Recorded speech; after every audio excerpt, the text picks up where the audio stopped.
E afinal, o que aconteceu com a Rainha Elizabeth no dia 11 de abril de 2022? Foi sentenciado que ela veio a falecer, mas a história não é muito bem assim. Hoje eu vou falar um pouquinho do jornalismo, vou falar um pouquinho também de viagem e desse imbróglio que aconteceu. Antes de mais nada, eu sou Álvaro Fernandes, jornalista e criador aqui do canal Estruturando Ideias, então inscreva-se no canal, ative as notificações, confira lá também o vídeo, vários vídeos que tem interessantes, não só no Instagram, mas também aqui no YouTube. Então vamos lá. 11 de abril, hoje, se você está vendo o vídeo depois, tudo bem, não tem problema. 11 de abril, a Folha de São Paulo noticiou a morte da Rainha Elizabeth.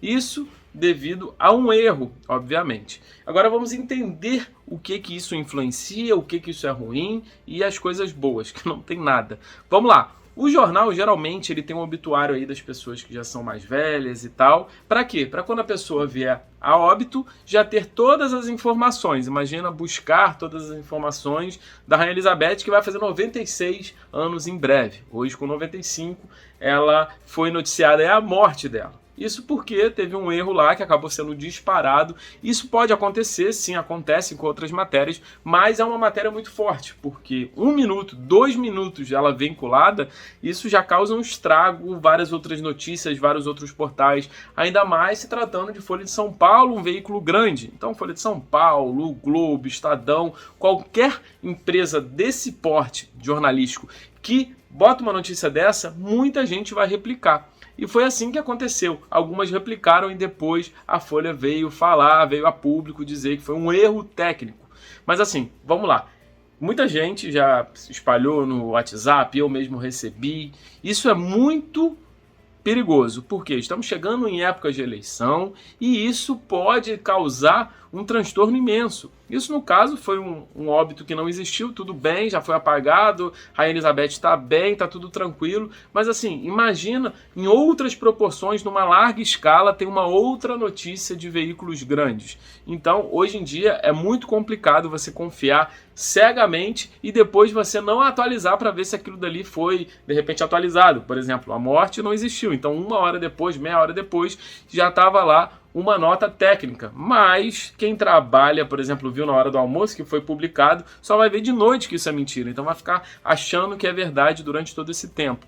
Assim como eu estou falando da parte que eu entendo, né, que é a parte que eu sou formado, do jornalismo, eu também falo na parte de viagem. Porque muitas vezes as pessoas dão uma olhada em blog, dão uma olhada em canal de YouTube, até o meu mesmo, eu erro às vezes, mas venho em público, mas é difícil errar porque eu dou várias analisadas antes de publicar o vídeo no YouTube. No Instagram, que é mais rápido, tudo bem. Então é isso que eu falo, vamos com calma, porque é difícil, a gente tem que analisar direitinho, como eu falei, né, ia fazer uma analogia. A analogia com viagem é isso, você tem que fazer o roteiro direito para você acabar não pecando e não fazendo coisas que não devia, ou gastar mais dinheiro. A mesma coisa assim no jornalismo. Vamos checar as fontes, dar uma olhadinha. Quando começou a guerra, o conflito da Ucrânia, tem até vídeo aqui em cima, tá bem interessante, eu vi pessoas, até famosas, falando que tinham fotos meia hora depois e colocou no banco de imagens de guerra aí de 6, 7, 8 anos atrás.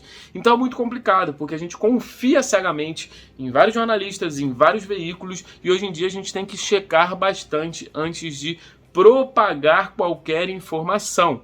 Então, se você acha que viu alguma coisa e acha que é verídico, dê uma olhada em 2, 3, 4, 5 portais para ver e checar se isso é verdade. Ao longo dos anos, né, depois eu posso até discorrer e fazer um vídeo sobre, a gente teve vários casos assim absurdos, como o caso da escola base, que eu sempre falo, pelo menos eu sempre cito em off, que acusaram os donos da escola de fazerem maldade com crianças, abusar, e depois de anos descobriram que não era verdade, ou seja, a vida do casal acabou. Recentemente eles ganharam uma indenização de 50 mil, 100 mil, enfim, mas ficaram 15 anos sem poder atuar porque tinham sido julgados. E na hora que a pessoa é julgada para ganhar cliques, vai na capa principal, antigamente de jornal, de rádio, hoje vai na capa do portal de vários jornais, e depois, quando eles vão retificar ou mostrar que foi mentira, eles botam uma notinha, era mentira, fake news, etc e tal, sendo que a maioria das pessoas, muitas vezes por falta de tempo, não consegue ver aquela notinha, só viu a capa. Caramba, que absurdo isso. Então, gente, calma, estamos em ano de eleição, estamos em ano que a gente precisa checar mais as informações, assim como a guerra da Ucrânia com a Rússia. Gente, a Ucrânia vai falar sempre para o bem dela e a Rússia também. Então, uma troca de informações que a gente não sabe o que é verdade, o que é mentira. Então, muita calma nessa hora. Então, quando um veículo é direcionado para um lado ou também tem patrocínio de outro, ele não vai noticiar coisas ruins. Então, vamos dar uma olhadinha com mais calma, isso para o nosso bem, para a gente não ter disse-me-disse e também viver um pouco mais tranquilo com as informações. Esse vídeo aqui foi só para ilustrar um pouquinho mesmo, mais um desabafo jornalístico aqui, mas também um alerta que é muito preocupante. Essas informações, como eu fiz a analogia, eu falei também de roteiros de viagem. Não confiar cegamente, por exemplo, algum lugar que venda passagens aéreas, algum lugar que vende hotel, porque ele vai estar puxando sardinha para eles. Não que seja ruim, óbvio que não, mas a gente consegue filtrar e pegar 2, 3, 4 informações. Uma outra analogia boba, às vezes a gente vai no médico e não fala, eu preciso de uma segunda, numa terceira opinião.